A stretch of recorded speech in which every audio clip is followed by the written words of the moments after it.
moving on to our next speaker, Sarah Vine. Sarah was called to the bar in 1997 and took silk in 2022 and is a barrister for Doughty Street Chambers.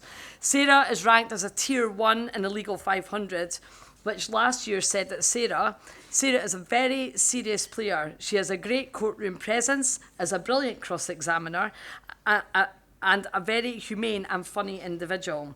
She has served time defending in the most difficult and unpopular cases, so she is as tough as they come and has seen it all. We'll see. Sarah's involved in Legal Feminist, a blog that has hundreds of feminist perspective contributions from barristers and solicitors on how the law does and doesn't work for women. You may have seen her recently acting for Graham Linehan. I will now pass you over to Sarah.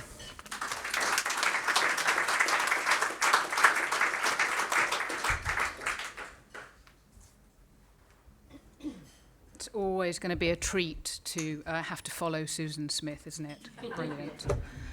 So I'm afraid it's, to borrow from Elvis Presley, a little less inspiration, a little more statutory interpretation.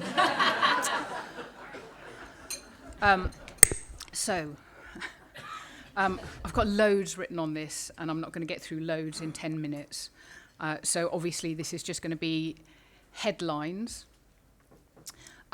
Some common difficulties with legislation in respect of hate crimes and in respect of conversion practices bans. The common difficulty, first and foremost, is you cannot protect what you cannot define. I went to Stonewall session earlier today, and there was a great deal of compassion, decency, and values being talked about. I would like to introduce a little cold water of reality, that the criminal law is not there to protect or promote compassion, values, or decency. Criminal law is there to deal with the worst and most unacceptable forms of human behaviour. That's what it's for. Nothing else. Criminal law is not there to promote or protect equality or to protect people from discrimination. That area of law is called equality and discrimination.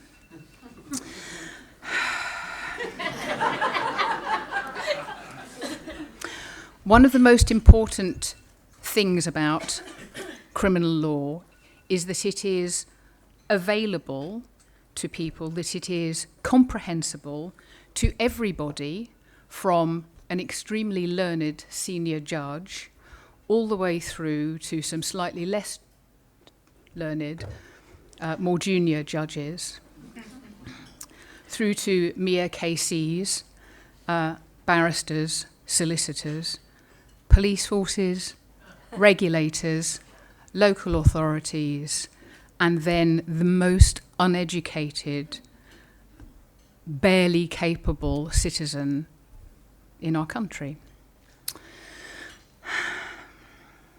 Now, that's not difficult when it comes to sexual orientation.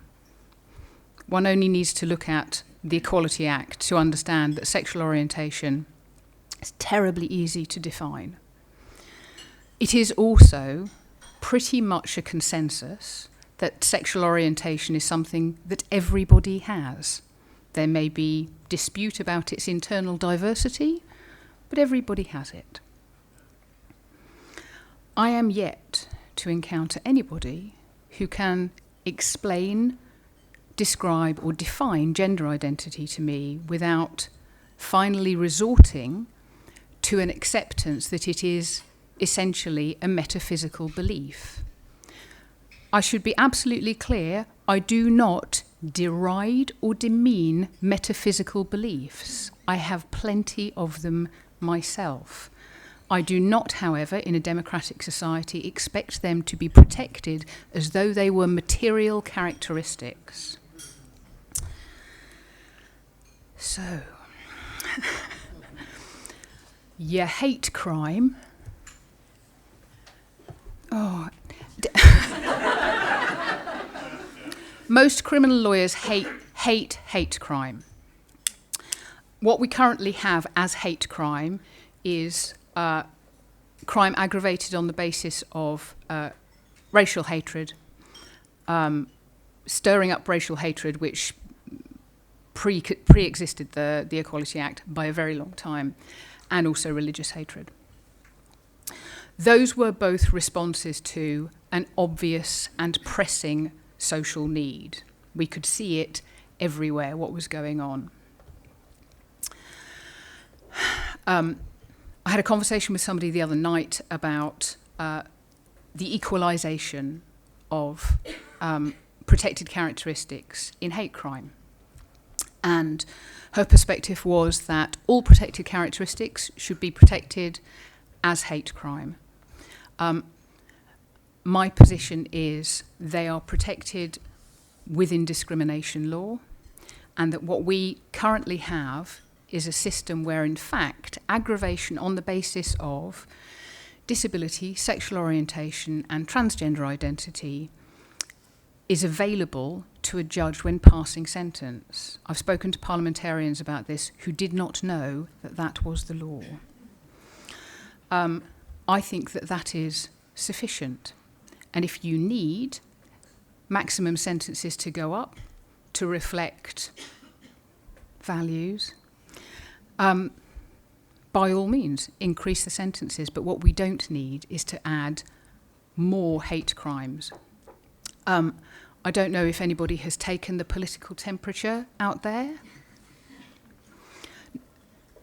Noticed a particular slogan that's being slung around about two-tier justice. Noticed the amount of political division that is being sown and exploited about the treatment within the justice system of certain protected characteristics. But my feeling, and it's just my read, I'm not a political expert, is it's not going down well. More than Stonewall, more than any of their connected or aligned organisations, there is one man in this country who is, if you'll excuse me, fucking dying for this government to pass this legislation, both in terms of conversion practices and in terms of hate crime. That person is Nigel Farage. He will have the biggest party about blasphemy law, and the worst thing about it is he'll be right. Because what you're doing when you are saying we will protect transgender identity, or indeed gender identity, above and beyond any other belief, is that we have now created a hierarchy of beliefs, and a belief in gender identity and the manifestation of that belief sits at the top. Everything else is subordinate to that. That is not a proper balance of rights. So, here are the problems then with a law involving transgender identity. The definitions that are currently available in legal sources go like this.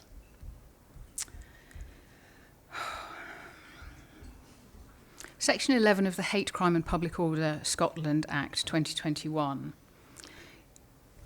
defines transgender identity as follows. A person is a member of a group defined by reference to transgender identity if the person is a male to female transgender person, a female to male transgender person, a non-binary person, a person who cross-dresses. When you boil it down, the definition of transgender in that act is transgender. Helpful. Section 66(6), it's probably a coincidence, of the Sentencing Act states this: references to being transgender include references to being transsexual or undergoing, proposing to undergo, or having undergone a process or a part of a process of gender reassignment. What the keen-eyed and keen-brained among you may have noticed there is that that is not a definition, because a definition, by definition, excludes everything that does not fall within it. that definition excludes nothing. It tells you what it does include, but it doesn't tell you what it excludes. This, however, is my favourite. It's not law exactly, but this is taken from the Crown Prosecution Service charging guidance on consent, specifically sexual consent. These are the words that they have used and published. The way in which someone is perceived or experiences themselves is commonly known as gender identity.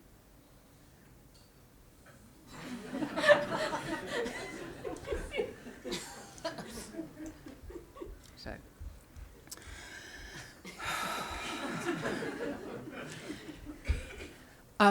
if you can't define something, I know a lot of people go, it's fine, we can let the courts sort it out. You can't let the courts sort it out, because if you have something that is completely nebulous, you are simply setting into train endless litigation. And along the way, with that endless litigation, you are going to have people wrongly convicted of a criminal offence who may not end up with their convictions overturned. My number one concern about hate crime when it comes to transgender identity is this. The suite of predicate crimes that are used for hate crime. So hate crime is basically an offence that's already on the books, aggravated by hostility based on this particular characteristic. Those predicate offences include the two most commonly used allegations for bad faith complaints, which are made for the purposes of achieving political ends. And they are made most frequently by a small coterie of trans rights activists against their political opponents, who are overwhelmingly, but not exclusively, women. They are harassment and public order offences. There's also malicious communications, but that doesn't fall within those offences. As far as I'm concerned, what you are doing is exactly what Susan described, which is to give to people who are already very active in misusing the criminal justice process, which appears not to have insulated itself properly against this misuse, giving that group of people an additional weapon. You may be aware that you're probably aware of non-crime hate incidents. Good. You may or may not be aware of the fact that you can have a crime recorded against your name without ever being told about it. So not a non-crime hate incident, a crime. That information will be recorded on the police national database. And if you think that it stays there and doesn't get sent to anybody else, you are, I think, quite wrong. So, to wind up, sorry, I know I'm going over, but, you know, I'm a barrister and therefore I'm besotted by the sound of my own voice. Okay. Human rights risks. And I'm just going to run through the articles of the European Convention of Human Rights, while we've still got it, that I envisage this legislation as proposed breaching. 1, Article 14, discrimination. 2, Articles 9, 10 and 11, freedom of thought, expression and assembly. Conversion practices will also breach Article 8. Finally, quality of law, because it is simply too imprecise, too unpredictable for there to be any proper certainty about how the law is being applied. So, for the sake of Articles 7, 8, 9, 10, 11 and 14, for the clarity that we need in criminal law, I would ask Labour members to do everything they can to reject the proposed legislation. Thank you.